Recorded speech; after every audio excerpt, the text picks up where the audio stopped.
হে মুসলমান আল্লাহর গোলাম, আল্লাহ বলেন আল্লাতী তাত্তালিউ আলাল আফইদা, দুনিয়ার আগুন যদি রে পায়ে লেগে যায় পা পর্যন্তই জ্বলনি থাকে। কথা বলেন ঠিক কি? দুনিয়ার আগুন যদি হাতে লেগে যায় হাত পর্যন্তই জ্বলবে, যে জায়গায় লাগবে সেই জায়গায় জ্বলবে। দুনিয়ার আগুন যদি পুরা শরীরে লাগা যায় রে, উপরে পুটা শরীরে গোটা চামড়া পুরবে। কথা বলেন ঠিক কি না? কিন্তু আল্লাহ ওয়াজ করে করে বলে নাহারুল্লাহিল মুকাদা আল্লাতী তাত্তালিউ আলাল আফইদা, এই আগুন এমন আগুন গো, যে আগুন শুধু উপরে জ্বালাবে না, যে আগুন পড়তে পড়তে কলিজা পর্যন্ত গ্রাস করে ফেলবে। আগুন যদি রে শরীরের কোণায় লেগে যায়, ওইখান থেকে শুরু করে গোটা কলিজা পর্যন্ত জ্বালায় দিবে, শরীরের ভিতর পর্যন্ত জ্বালায় দিবে।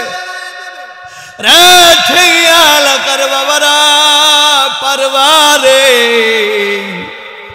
আমার মাওলার ওই কঠিন জাহান্নামের আযাব সহ্য করতে। قال النبي صلى الله عليه الصلاة والسلام الغباد أشد من القتل।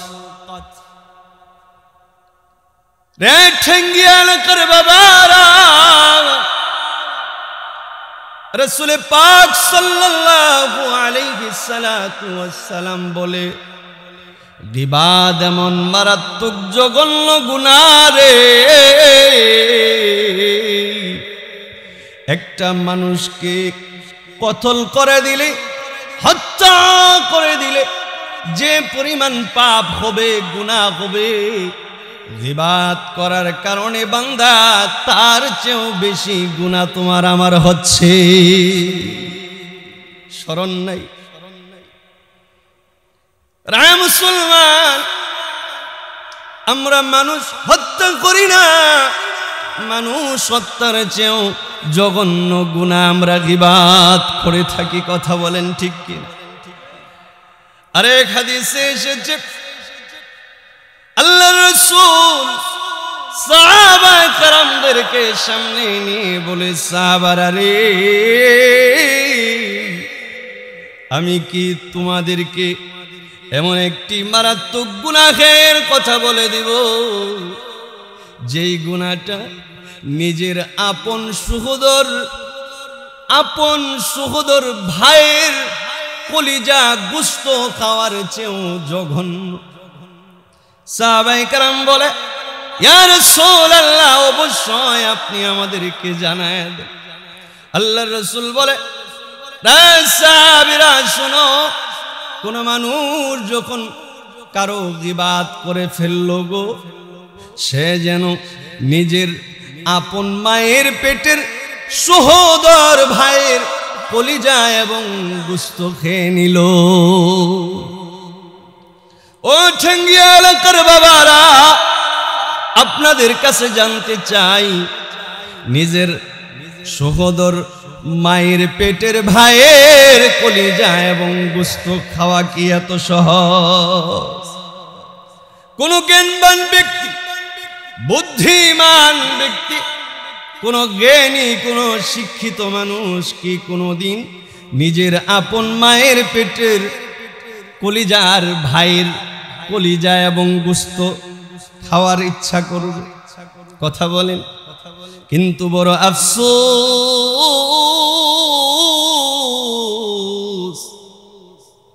আমরা আপন ভাইয়ের কলিজা গোশত খাইতে চাই না, কিন্তু এর চেয়েও জঘন্য অপরাধ আমরা করে বসে আছি। গীবাত, চুগলখড়ি, পরনিন্দা, শাকায়াত সম্পর্কে আমার রাসূল আরো বলেছে। ও মুসলমান, আল্লাহর গোলাম, আল্লাহর রাসূল বলে, আগুন শুকনা কাঠকে যেমনি ভাবে পুড়ে ধ্বংস করে দেয়, শুকনা কাঠের ভিতরে আগুন জ্বালায় দিলে এই শুকনা কাঠ কি আর আস্তা থাকে বলেন? আগুন শুকনা কাঠকে পুড়ে কয়লা বানায় দেয়, আংরা বানায় দেয়, এই কাঠ আর কোনো কাজে আসে? তেমনি ভাবে রাসূল বলে গীবাত এমন মারাত্মক লেভেলের একটা গুনাহ রে, যে গুনাহ মুসলমানের ঈমান এবং আমলকে, শুকনা কাঠকে আগুন যেমন পুড়ায় দিল রে, গীবাত শেখায়াত তেমনি ভাবে মানুষের ঈমান আমলকে পুড়ে শেষ করে দেয়। কিন্তু বড় আফসোস, আজকে আমাদের মতো বহু টুপিওয়ালা দাড়িওয়ালা দিনদার নামাজি হাজি দেখা যায়, মসজিদ থেকে নামাজ পড়ে বের হয়ে এখনো টুপিটা মাথায় আছে, খুলে না। চায়ের দোকানে বসে 4 কাপ হাতে নিয়ে পাশের ব্যক্তির সাথে আরেক ব্যক্তির দোষ বলা বলি শুরু করে দেয়। কথা বলেন ঠিক কিনা? টাটকা নামাজ, মাত্র নামাজ পড়ে বেরিয়ে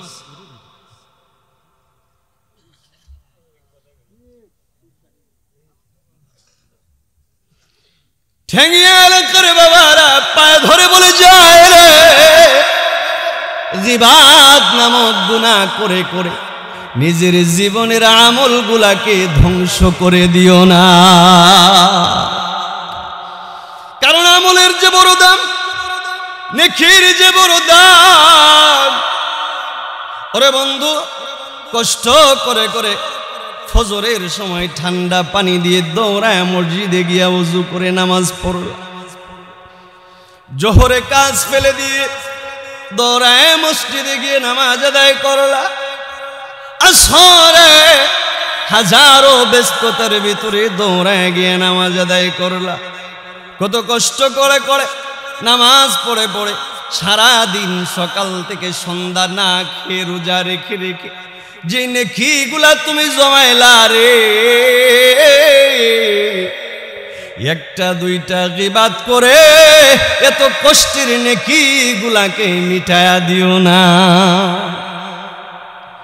কারণ নেকির যে বড় দাম।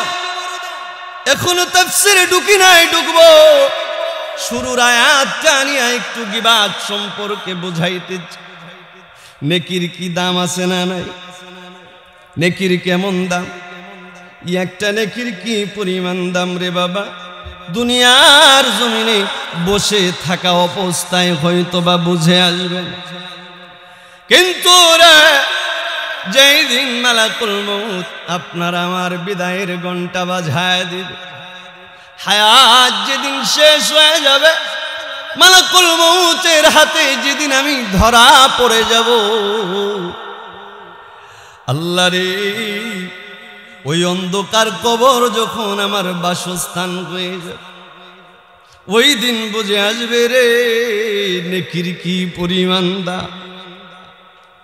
আরো ভালোভাবে বুঝে আসবে হাসরের ময়দান যখন কায়েম হয়ে যাবে, সমস্ত মানুষগুলা যখন হাসরের ময়দানে দাঁড়ায় যাবে, নেকি বদি যখন ওজন করা হবে গো, এমন কিছু মানুষ পাওয়া যাবে রে যাদের গুনার পাল্লাটা একটু বেশি ভারী, নেকির পাল্লাটা একটু হালকা। একটা নেকি যদি হইতো রে, হয়তো বা নেকির পাল্লাটা নিচের দিকে ঝুঁকে যাইতো, আর আল্লাহর জান্নাতে বান্দা হাসতে হাসতে প্রবেশ করতে পারত। ফেরেশতারা ডেকে ডেকে বলবে, আরে আব্দুর রহিম, আব্দুল করিম, দুনিয়ার জমিনে কি আর একটা বার সুবহানাল্লাহ বলা যায় না? আরেকটা বার কি আলহামদুলিল্লাহ বলা যায় না, আরেকটা বার কি আল্লাহু আকবার বলা যায় নাই।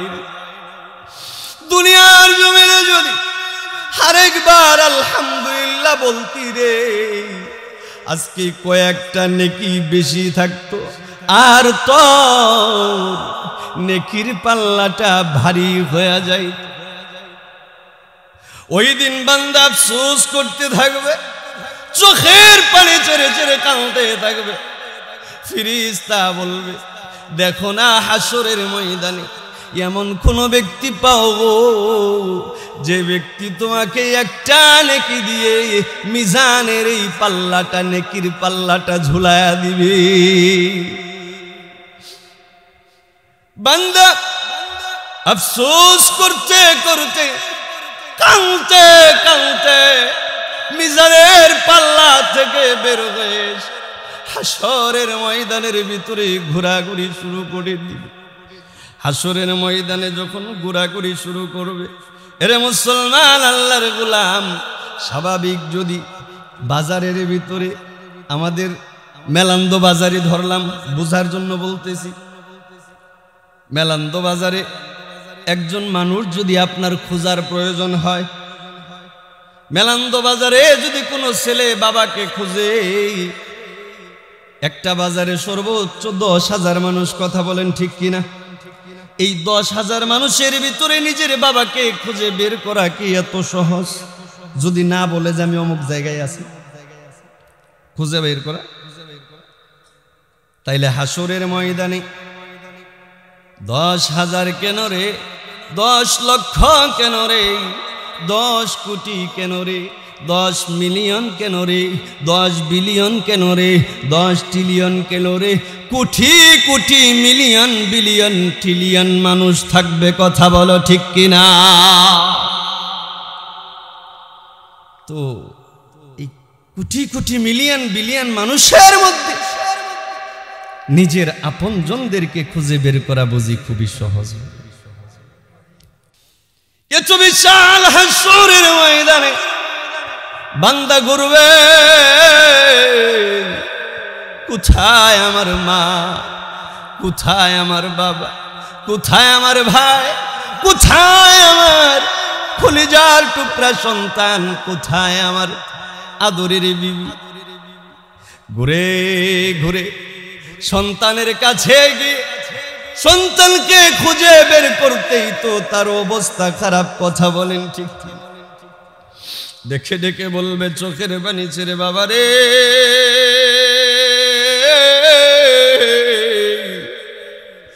একটা মাত্র নেকির কারণে আজকে বুঝি আমি জাহান্নামের আসামি হয়ে যাই। মিজানের পাল্লায় গুনার পাল্লাটা ভারী রে। জীবনে কত নিজে না খায়া তোরে খাওয়াইছি, জীবনে কত নিজে না পড়ে তোকে পড়াইছি রে, কত না কুলে পিঠে করে তোকে মানুষ করেছি। দুনিয়ার জমিনে তোর দুঃখ আমি সহ্য করতে পারি না, তোর কষ্ট আমি দেখতে পারি না। আজকে তোর বাবা আমি একটা নেকির অভাবে বুঝি জাহান্নামের আসামি হয়ে যায়। দে রে বাবা একটা নেকি, আজকে আমাকে ভিক্ষা হিসাবে দে। ছেলে ডাক দিয়ে বল, তুমি কে গো, কোথা থেকে এসেছো?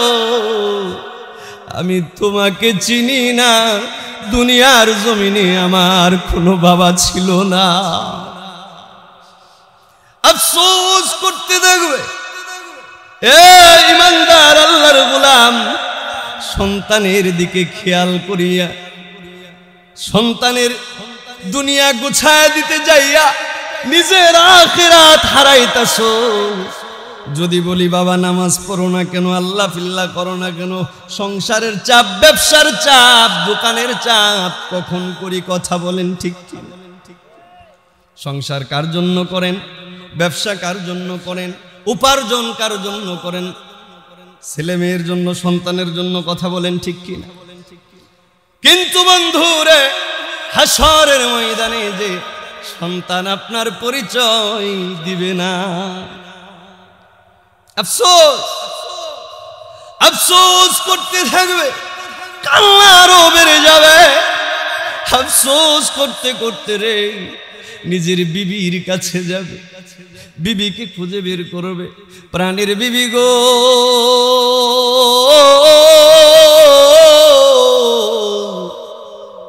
দুনিয়ার জমিনে কত না ভালোবেসেছো, কত না মোহাব্বত করেছো, কোনদিন আমার আগে খাবারের প্লেটে হাত লাগাও না। আমার যদি শরীর অসুস্থ হয়ে যেত, সারা রাত মাথার পাশে বসে কান্না করতে ঘুমাইতেন। আমার জন্য না কত পাগল ছিলা, কত দেওয়ানা ছিল, আমি না তোমার জন্য কত আশিক ছিলাম গো। আজকে তোমার প্রাণের স্বামী আমি একটা নেকির অভাবে জাহান্নামের আসামি হইতে বসেছি, দেও না একটা নেকি। বিবি মুখটাকে ঘোরায় ফেলবে, বিবিও ওই দিন বলে দিবে গো, কে তুমি, কোথা থেকে এসেছো, কি বা তোমার নাম, কি তোমার পরিচয়। দুনিয়ার জমিনে স্বামী তো দূরের কথা, আমার কোনোদিন বিবাহ হয় না। ঠেঙ্গিয়া এলাকার বাবারা, কার জন্য কি করতেছ?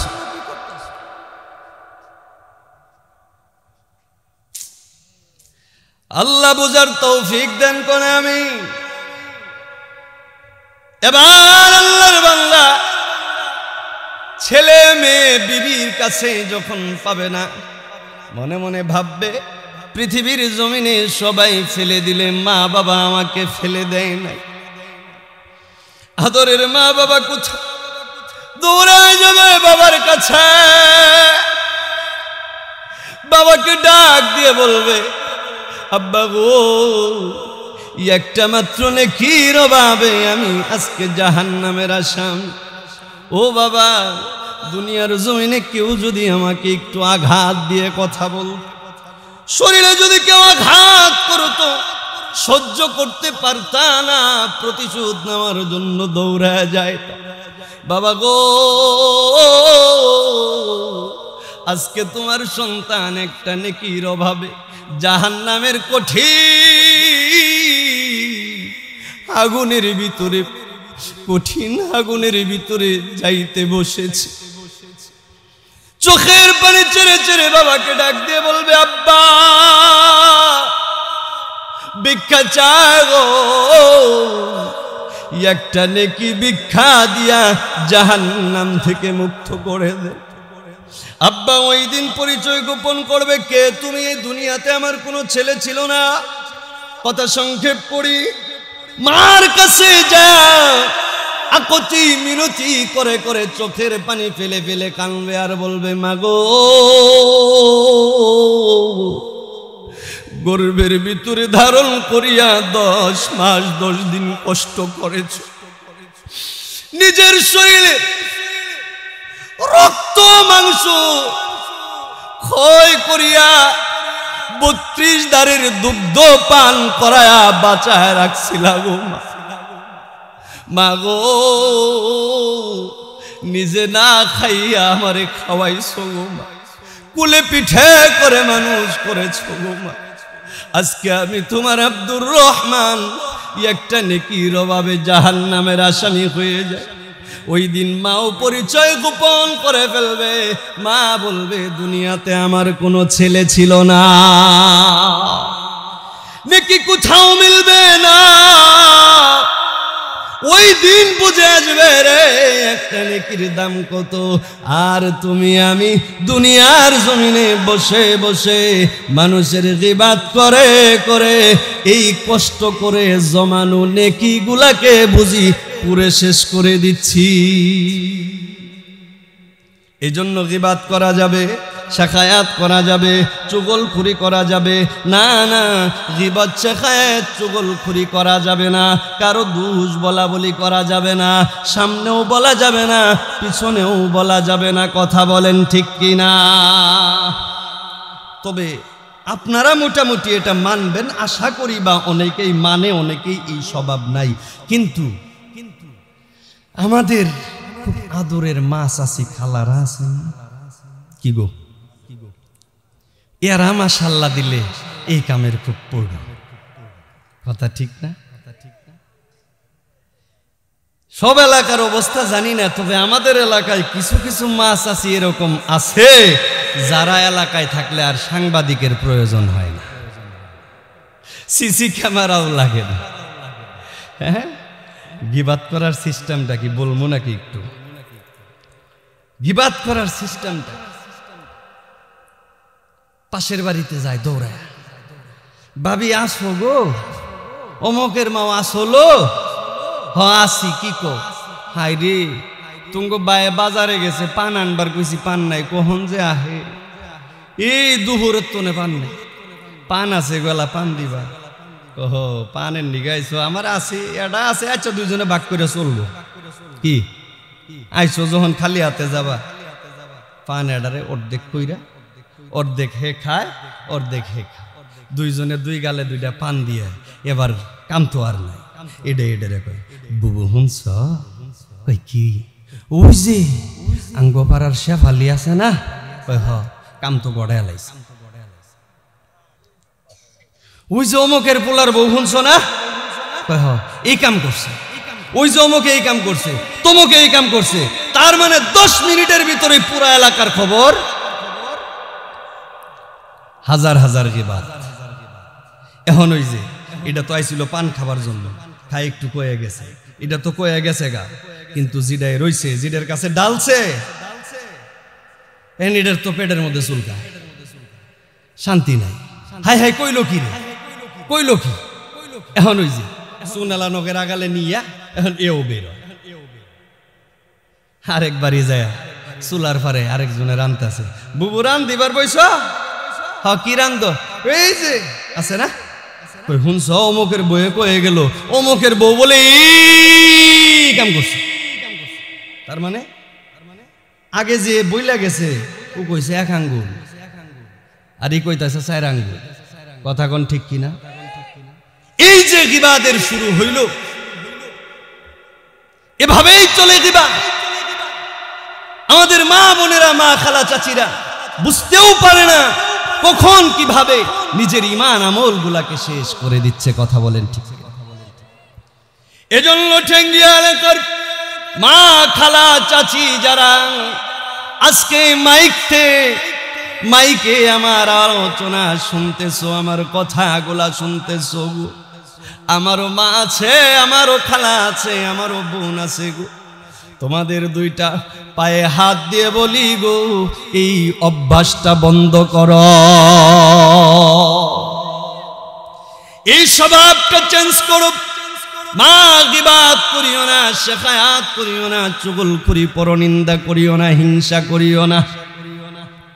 মুআজ্জাজ মুহতারাম, আলোচনা লম্বা হয়ে যাচ্ছে, আসুন আমরা কোরআনের সূরার দিকে যাই। আল্লাহ বলতেছে, ওয়াইলুল লিকুল্লি হুমাযাতিন লুমাযা, যারা প্রকাশ্যে এবং গোপনে, সামনে এবং পিছনে মানুষের দোষ বলা বলি করে, গিবাত বলা বলি করে, এদের জন্য বড় দুঃসংবাদ। এরপরে পরবর্তী আয়াতে আল্লাহ আরেকজনের বেলায়ও দুঃসংবাদের কথা জানাইতেছে।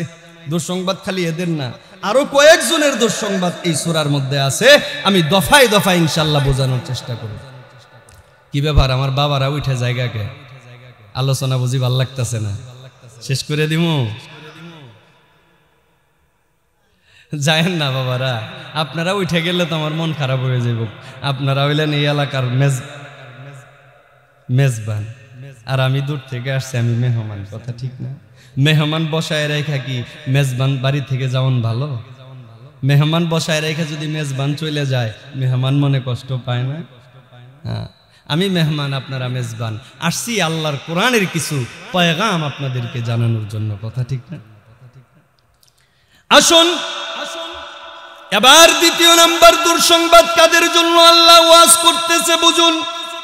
আল্লাহ বলতেছে, আল্লাযী জামা মালান ওয়া আদ, দাদা। প্রথম নাম্বার দুঃসংবাদ গেল গীবত শাকায়াতকারীদের জন্য। এবার দ্বিতীয় নাম্বার দুঃসংবাদ, আল্লাযী জামাআ মালান ওয়া আদ্দাদা। আল্লাহ বলে দুনিয়ার জমিনে যারা আল্লাযী জামাআ মালা, যারা মাল সম্পদ জমা করে রাখে, মাল সম্পদ ধরে রাখে, মাল সম্পদ অবৈধ পন্থায় জমা করে রাখে এবং কি করে ওয়া আদ্দাদা, বারবার সেটা গণনা করে, তাদের জন্যও দুঃসংবাদ। কাদের জন্য? যারা মাল সম্পদ জমা করে রাখে, অর্থ জমা করে রাখে, অসৎ উপায়ে যারা অর্থ উপার্জন করে এবং বারবার সেই অর্থ গণনা করে। আল্লাহ বলে নবী আপনি আয়াতের মাধ্যমে উম্মতদেরকে জানায় দেন তারাও ওই পথের পথি। রে মুসলমান বন্ধুরা আমার, আপনাদের এলাকায় আছে কিনা জানা নাই, আমাদের এলাকায় অনেক মানুষ এমন আছে যারা অর্থ সোনালী ব্যাংক, রূপালী ব্যাংক, অমক ব্যাংক, তমক ব্যাংক, অমক এনজিও, তমক এনজিও, আশা, ব্রাক, বিভিন্ন জায়গায় জমা করে করে রাখে। মাস শেষে সেখান থেকে মোটা অঙ্কের একটা লভ্যাংশ আসে, মুনাফা। কি আসে? মুনাফা। এবং প্রতি মাস শেষে হিসাব করে জনতা ব্যাংক থেকে আসছে 10,000, রূপালী ব্যাংক থেকে 20,000, সোনালী ব্যাংক থেকে 30,000, আশা থেকে এত হাজার, অমুক থেকে এত হাজার, তমুক থেকে এত হাজার, এই মোট হইছে 1,80,000। আরো 20,000 টাকা হইলে তোমেজালির পুলার কাছে লাগাইতে পারতা।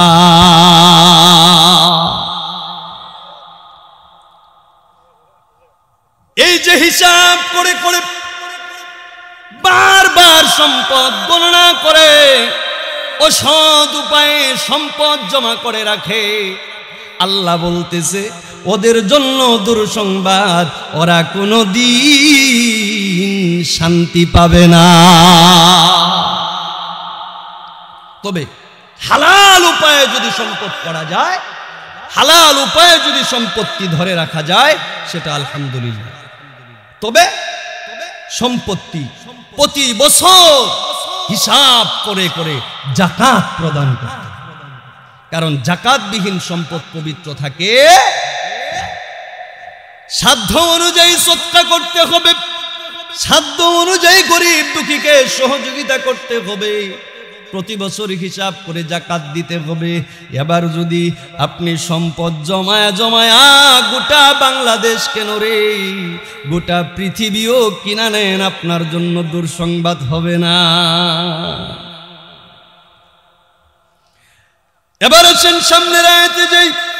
এক আয়াত নিয়ে বেশি লম্বা করবো না, আগেই বলেছি তাফসির করবো না, বঙ্গ অনুবাদগুলা জানাবো। এরপর আল্লাহ বলতেছেন 3 নম্বরের দুঃসংবাদকারী ব্যক্তি কারা দেখেন। আল্লাহ বলেন ইয়াহসাবু আন্না মালাহু আখলাদা, ইয়াহসাবু আন্না মালাহু আখলাদা। এবং তারা চিন্তা করে, কি চিন্তা করে? আমার তো সম্পদ আছে, আমার তো অর্থ আছে, আমার তো টাকা কড়ি আছে, আমার সম্পদ আমাকে হেফাজত করে রাখবে, আমার অর্থ আমাকে বাঁচায় রাখবে। কি আমার কিসের টেনশন? আমার তো সম্পত্তির অভাব। যারা মনে করে সম্পদ তাকে বাঁচায় রাখবে, সম্পদ তাকে ধরে রাখবে, আল্লাহ বলে রাসূল আপনি আমার এই আয়াতের মাধ্যমে জানায় দেন তাদের জন্য বড় দুঃসংবাদ, কারণ সম্পদ কোনোদিন কাউকে ধরে রাখতে পারবে না। কারুনের সম্পদ কম ছিল, কথা বলেন। কারুনের সম্পদ কি কারুনকে ধরে রাখতে পেরেছে? কারুনের সম্পদ কি কারণকে বাঁচায় রাখতে পেরেছে। নমরুদের সম্পদ কম ছিল, নমরুদকে কি সম্পদ বাঁচায় রাখতে পারছে? মুসলমান বাবাজিরা রে আমার, যত সম্পত্তি হোক না কেন, অর্থ সম্পদ কোনো দিন আপনাকে ধরে রাখতে পারবে না।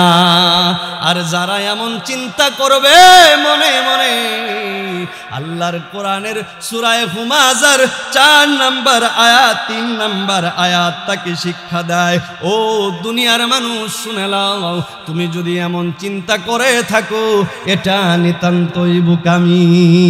কথা বলেন ঠিক কিনা? এরপরে আসুন, এই যে দুঃসংবাদের কথাগুলা বললাম, এই 3 শ্রেণীর মানুষের জন্য দুঃসংবাদ। এবার আসুন দুঃসংবাদগুলা কি। এতক্ষণ তো খালি কইলাম দুঃসংবাদ, দুঃসংবাদগুলা কি একটু জানেন? আল্লাহ কোরআনে ওয়াজ করে করে বলে, কাল্লা লায়ুনবাযান্না ফিল হুতামা। আল্লাহ বলে এই সমস্ত ব্যক্তিদের দুঃসংবাদ হলো তাদেরকে হুতামা নামক জাহান্নামের ভিতরে নিক্ষেপ করা হবে। কি নামক জাহান্নাম? কি নামক জাহান্নাম বললাম? হুতামা নামক জাহান্নাম। আল্লাহর রাসূল বলে হুতামা নামক জাহান্নামটি এমন ভয়াবহ জাহান্নাম রে বাবা, যার গভীরতা এত বেশি, যার গভীরতা এত বেশি, হাজার হাজার বছর আগে যদি 40,000 মণ ওজনের কোনো পাথর উপর থেকে ছেড়ে দেওয়া হয়, 70,000 বছর লেগে যাবে হুতামার তলদেশ পর্যন্ত পৌঁছাইতে। আল্লাহ বলে কাল্লা লায়ুনবাযান্না ফিল হুতামা। এমন ব্যক্তিদেরকে এই হুতামা নামক জাহান্নামের ভিতরে নিক্ষেপ করা হবে। আল্লাহ তাআলা তার হাবিবকে ডেকে ডেকে প্রশ্ন করে বলে, ওয়ামা আদরাকা মাল হুতামা। ও আমার হাবিব, আপনি কি জানেন হুতামা কি? হুতামা কাকে বলে? হুতামা সম্পর্কে আপনার কোনো ধারণা আছে কি? আল্লাহ তাআলা পরবর্তী আয়াতের মধ্যে নিজেই ওয়াজ করে করে বলে, নারুল্লাহিল মুকাদা। আল্লাহ বলতেছেন, ইয়া রাসূলুল্লাহ, আপনি জেনে নিন, আপনার উম্মতদেরকে জানায় দিন, নারুল্লাহিল মুকাদা, হুতামা এমন একটি জায়গা, এমন একটি স্থান, নারুল্লাহিল মুকাদা, যেটি আগুন দ্বারা পরিপূর্ণ একটি গর্ত। যে গর্তের ভিতরে আগুন বিনা কিছু নাই। ও ঠেঙ্গিয়া এলাকার বাবারা, আমার কলিজার টুকরা ভাইরা, এই 3 শ্রেণীর অপরাধের কারণে যদি কিয়ামতের আদালতে আপনি আমি আসামি হয়ে যায়, আর হুতামা নামক জাহান্নামে যদি আপনাকে আমাকে নিক্ষেপ করে, উপায় নাই, উপায় নাই, উপায় নাই। মাওলার জাহান্নাম বড় কঠিন। মাওলার জাহান্নামের আগুন যদি একবার লেগে যায় গো, এই আগুন কিন্তু আর কোনদিন নিভবে না। আল্লাহ বলেন, নারুল্লাহিল মুকাদা, এটা আগুন দ্বারা পরিপূর্ণ একটি গর্ত। বলে এটা কেমন আগুন? এই আগুনের ভিতরে পড়লে কি হবে? আল্লাহ পরবর্তী আয়াতের মধ্যে বলে, আল্লাতী তাত্তালিউ আলাল আফইদা। হে মুসলমান, আল্লাহর গোলাম, আল্লাহ বলেন আল্লাতী তাত্তালিউ আলাল আফইদা। দুনিয়ার আগুন যদি রে পায়ে লেগে যায় পা পর্যন্তই জ্বলনি থাকে, কথা বলেন ঠিক কি? দুনিয়ার আগুন যদি হাতে লেগে যায় হাত পর্যন্তই জ্বলবে, যে জায়গায় লাগবে সেই জায়গায় জ্বলবে। দুনিয়ার আগুন যদি পুরা শরীরে লাগা যায় রে, উপরে পুটা শরীরে গোটা চামড়া পুরবে, কথা বলেন ঠিক কি না? কিন্তু আল্লাহ ওয়াজ করে করে বলে নাহারুল্লাহিল মুকাদা আল্লাতী তাত্তালিউ আলাল আফইদা। এই আগুন এমন আগুন গো, যে আগুন শুধু উপরে জ্বালাবে না, যে আগুন পড়তে পড়তে কলিজা পর্যন্ত গ্রাস করে ফেলবে। আগুন যদি রে শরীরের কোণায় লেগে যায়, ওইখান থেকে শুরু করে গোটা কলিজা পর্যন্ত জ্বালায় দিবে, শরীরের ভিতর পর্যন্ত জ্বালায় দিবে। রে ঠেঙ্গিয়া এলাকার বাবারা পারবারে আমার মাওলার ওই কঠিন জাহান্নামের আযাব সহ্য করতে পারবারে? হুতমা নামক জাহান্নামের ভিতরে নিজেকে জ্বালাইতে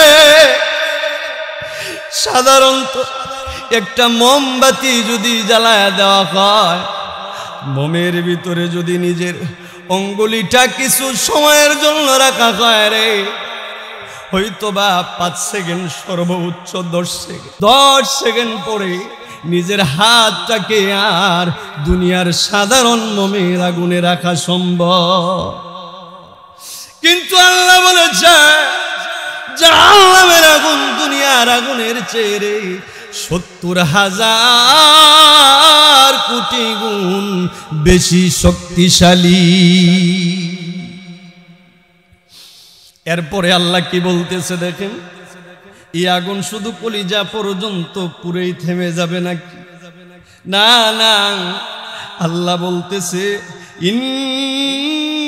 ইন্নাকা আলাইহিম মুসাদা। এই আগুনের মধ্যে শুধু আপনাকে আমাকে ছেড়ে দেওয়া হবে, ফেলে দেওয়া হবে, এতটুকুই নয় রে। আল্লাহ পাক বলতেছে এই আগুনের ভিতরে আগুনের বিশাল বড় বড় পিলার বানায় রাখা হয়েছে। এই পিলার গুলার সাথে রে এক একটাকে ধরে ধরে বেঁধে রেখে দেওয়া হবে। লড়াচড়া করার শক্তি পাবে না, ইহা করার শক্তি পাবে না, চিৎকার করে করে কান্না করেও কোনো লাভ কিন্তু হবে না। যে তোমার ভিতরে আগুনের পিলার গুলাতে বেঁধে রেখে দেওয়া হবে। এরপর আল্লাহ বলতেছেন ফি আমাদিন মুমাদ্দাদা। আল্লাহ বলে শুধু আগুনের পিলারের সাথে বেঁধে রাখা হবে এতটুকুই নয় রে। সমুদ্রের ভিতরে সিডর যখন শুরু হয়, ঝড় যখন শুরু হয়, তুফান যখন শুরু হয় রে, পাহাড়ের মতো উঁচা হয়ে গয়ে যেমনি ভাবে ঢেউগুলো আসতে থাকে, যেমনি ভাবে ঝড়ের পানিগুলো আসতে থাকে, যত গতিতে আসতে থাকে রে, আল্লাহর কোরআন বলে ফি আমাদিন মুমাদ্দাদা, পাহাড়ের মতো উঁচা হয়ে হয়ে সিডরের মতো ঝড়ের মতো আগুনগুলা ধে ধে তোমার আমার দিকে আসতে থাকবে। এজন্য বলে এলাকার বাবারা আর কিভাবে বুঝাইলে তোমরা বুঝবা গো? এখনো সময় আছে গো, সতর্ক হয়ে যাও। এখনো সময় আছে, গুনাহ ছেড়ে দাও। এখনো সময় আছে, নাফরমানি ছেড়ে দাও। 5 ওয়াক্ত নামাজ শুরু করো, আল্লাহর ইবাদত করতে শুরু করো, আল্লাহকে ডাকতে শুরু করো। গুনার কাম ছাড়ো, নেকির কাম ধরো, ধরবা তো ইনশাআল্লাহ। জাহান্নামের আগুন বড় কঠিন। জাহান্নামের আগুন থেকে নিজেকে বাঁচানো লাগবে, কথা বলেন ঠিক কিনা? শুরুতে হাদিস পড়েছি, আল্লাহর রাসূল বলে, قال النبي صلى الله عليه الصلاة والسلام حب الدنيا رأس كل خطيئة। দুনিয়ার মোহাব্বত সকল গুনাহের উৎস। যদি জাহান্নামের আগুন থেকে বাঁচতে চান, আল্লাহর আযাব থেকে যদি বাঁচতে চান, দুনিয়ার মোহাব্বত দিল থেকে বের করে দিতে হবে।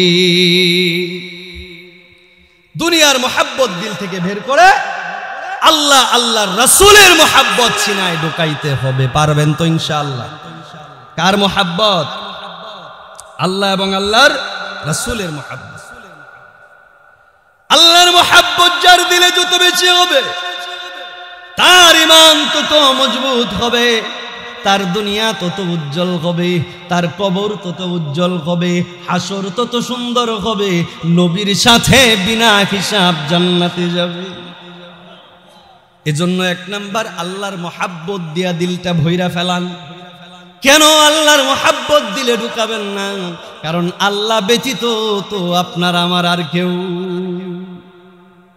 আল্লাহর চেয়ে বড় দয়াবান, আল্লাহর চেয়ে বড় মায়াবান, আল্লাহর চেয়ে বড় দেনেওয়ালা, আল্লাহর চেয়ে বড় মোহাব্বত করনেওয়ালা পৃথিবীর জমিনে আর কেউ। আল্লাহর পরেই যিনি আছেন তিনি হলেন আর কেউ নয় রে, আপনার আমার কলিজার টুকরা, নয়নের মণি, মাথার তাজ, জনাবে মুহাম্মাদুর রাসূলুল্লাহ। বলেন সাল্লাল্লাহু আলাইহি ওয়াসাল্লাম। নবীর মোহাব্বত অন্তরে ঢুকাইতে হবে, নবীকে ভালোবাসতে হবে, নবীর প্রেমে নিজের চোখে জল ছেড়ে দিতে হবে। সময় থাকলে কিছু কথা বলতাম, সময় যে হতো নাই, তবে এতটুকু বলতে চাই, নিজের মা, নিজের বাবা, নিজের সন্তান, নিজের সম্পদ সব কিছুর থেকে গো নবীর মোহাব্বতটা অন্তরের ভিতরে বেশি জায়গা দিতে হবে। যখনই নবীর মোহাব্বত সবচেয়ে বেশি অন্তরে আসবে, দুনিয়ার মোহাব্বত অটোমেটিকলি বের হয়ে যাবে। যখন সবচেয়ে বেশি আল্লাহর মোহাব্বত দিলের ভিতরে আসবে, দুনিয়ার মোহাব্বত অটোমেটিকলি চলে যাবে। কথা বুঝাইতে পারতেছি? এজন্য আল্লাহ আল্লাহর রাসূলের মোহাব্বত, আল্লাহ আল্লাহর রাসূলের প্রেম ভালোবাসা অন্তরের ভিতরে ঢুকান। রাসূলের প্রেম বিনিময়, রাসূলের প্রেম ব্যতীত কিন্তু উপায় থাকবে না। কবরে যদি রাসূল বলে চিনি না আমার উম্মত না, হাসরে যদি রাসূল বলে চিনি না আমার উম্মত না, উপায়। এজন্য রাসূলের ভালোবাসা অন্তরে ঢুকান, রাসূলের প্রেম অন্তরে ঢুকান। অর্থ করে যদি থাকে,